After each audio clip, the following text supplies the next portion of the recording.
Get ready, because we're about to take a deep dive into something a bit unexpected today. We're going to be looking at visual thinking through the lens of, wait for it, Charlie Chaplin. Charlie Chaplin. You heard that right? The silent film legend himself. I know what you're thinking. What can a guy who made movies without words teach us about communication today? But trust me on this, the insights we're going to uncover from the Charlie Chaplin Guide to Visual Thinking mind map are surprisingly relevant, like really relevant to how you can make your ideas pop, make them more impactful. It really is amazing how Chaplin's genius in silent film, which was so visual, right, translates to any kind of communication, even today, even in our digital world. Totally. I mean, the guy was a master of conveying meaning with limited tools. And get this, those principles are still super powerful. Yeah, absolutely. Okay, so let's get into it. This mind map highlights 6 key areas: simplicity, fun, expression, story, hope, and possibility. And right off the bat, that first one, simplicity, makes me think of Chaplin's iconic look. The bowler hat, the cane, the mustache. It's so simple, but everyone recognizes it instantly. But how does that translate to, say, a presentation I'm working on? Right, so that's a great question. Basically, it's all about getting rid of complexity for maximum impact. So, for example, you mentioned you're prepping for a presentation. Yeah. And in your prep materials, you included a draft of a slide with a pretty complex flow chart. It's got a lot of good information, but honestly, it might be a bit overwhelming for the audience to just get it right away. Yeah, that's actually one I'm not totally sold on. I felt like it was important to show all the steps, but I don't know, maybe I went a little overboard. Maybe. Just remember Chaplin, he was like the king of visual shorthand. I mean, the guy could get across these really complex emotions with just a simple gesture. What if, instead of that flow chart, which is kind of dense, you used a strong visual metaphor? Something that represents the key stages, but is something the audience can grasp like that.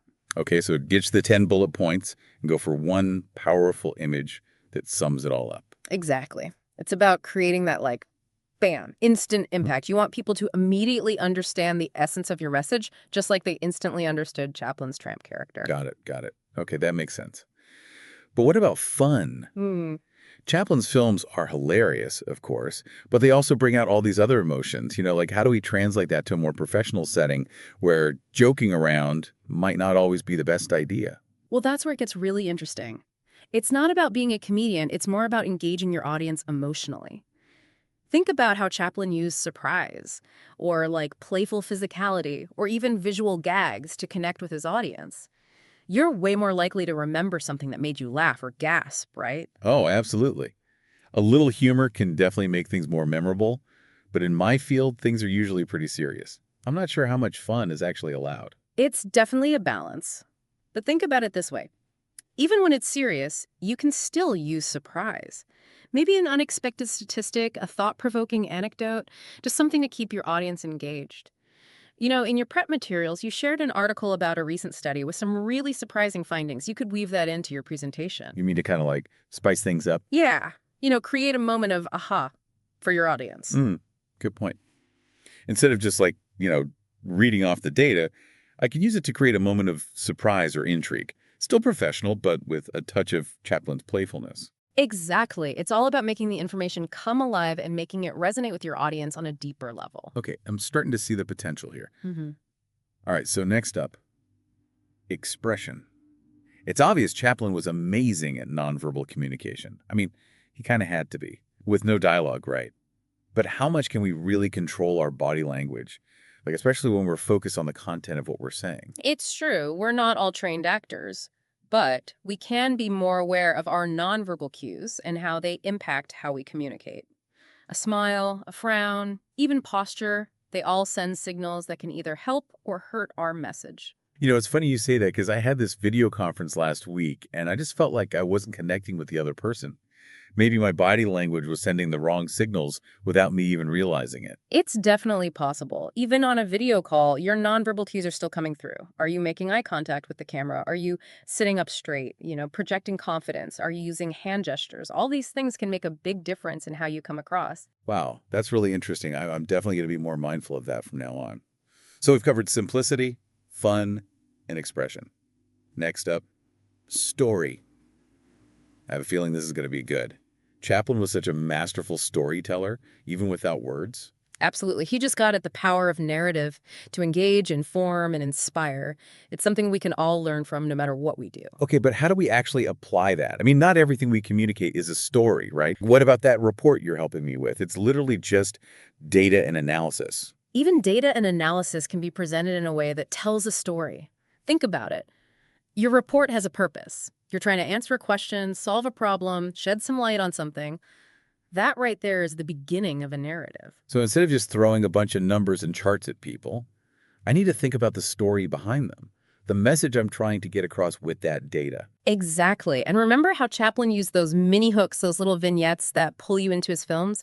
You can do the same thing in your report. Find a compelling anecdote, a surprising statistic, or a real-world example that shows your key findings and makes the data come alive. I like that. It's about finding the human element in the data, the story that makes it relevant and interesting, almost like those data-driven documentaries that manage to be both informative and entertaining at the same time. Yes, and speaking of documentaries, you mentioned you've been working on a script for a short video explaining your company's latest project, right? Oh, yeah. I'm really excited about that one, but I'm kind of stuck on how to structure it. It's a pretty complex project. Well, maybe this is where Chaplin's story principle can really help. Instead of explaining everything at once, what if you structured the video like a mini documentary? Start with something that grabs the viewer's attention. Then introduce the problem or challenge your project addresses. After that, walk them through how you're tackling it. And finally, wrap up with a resolution showing the positive impact of the work. That's a really helpful way to think about it. It could make the video so much more engaging and easier for people to follow.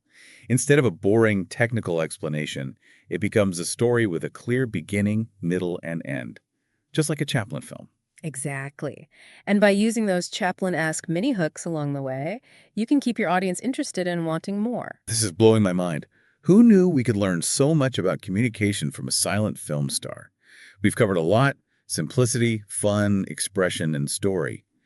But we still have two more Chaplin principles to go: hope and possibility. And those might be the most powerful ones yet, especially in today's world. Okay, I'm all ears. Let's see what Chaplin has to teach us about inspiring others, making people feel like anything is possible. Okay, so let's dive into hope and possibility, two pretty big ideas. I know Chaplin's films often had this optimistic feel, even when they dealt with tough stuff. But how do we bring those ideas into how we communicate, especially at work, where things can feel kind of, bleak? Yeah, it's a good question. I think it's about finding ways to inspire people and make them feel empowered even when things are tough. Think about Chaplin's Tramp character. Yeah. He went through a lot, but he never gave up on his dreams. He always held on to that sense of hope. Right, that resilience, that optimism was always there. But how do you translate that into, let's say, a presentation about budget cuts? It might seem tricky, but it's all about how you frame the message. You got to acknowledge the challenges, but also highlight the good stuff that could come out of it. You mentioned feeling a bit nervous about presenting those budget cuts to your team. Yeah. And it's totally normal to focus on the negatives, right? But what if you flipped it around? Focused on how those cuts, even though they're tough, are actually going to help the company reach a goal that's good for everybody. So instead of dwelling on what we're losing, I should frame it as a step toward a better future for the company. Exactly. It's about finding the opportunity in the obstacle, the good and the bad. Chaplin was a master of showing us that even in the darkest times, there's always that flicker of hope, a chance for things to get better. Okay, I see how that could be really powerful, even when things are rough. What about possibility, though? You said Chaplin's films often had open endings, leaving things up to the audience's imagination. How do we do that? I mean, isn't the point of communication usually to give people clear answers? Well, sometimes, yeah. But sometimes leaving room for possibility can make things way more interesting. Remember that online forum discussion you shared? The one where you threw out an idea and got all kinds of crazy responses and solutions? Oh, yeah. That one totally blew up. I was just looking for some feedback, and it turned into this big brainstorming session. People were coming up with ideas I'd never even thought of. Exactly. You stumbled right into Chaplin's possibility principle. You didn't present your idea as a done deal. You left space for people to chime in, to imagine different outcomes, to create something new together. So it's like, instead of just giving people information, I'm creating a space for a conversation. for everyone to use their imagination. Exactly. You're inviting your audience to get involved, to add their own thoughts and ideas. Think about it. Chaplin never told us what to think or how to feel. He gave us situations, characters, emotions, and let us figure things out for ourselves. We got to find our own meaning in his work. That's so true. And that's probably why his films are still so popular today. They keep sparking new conversations and interpretations. Absolutely. That's the power of possibility. It keeps the conversation going, it leads to new ideas, and it lets different perspectives come out. It's not a closed door, it's an open invitation. Man, this is making me rethink everything about how I communicate. It's not just about giving information, it's about creating an experience, starting a conversation, giving people hope, and leaving room for the unexpected.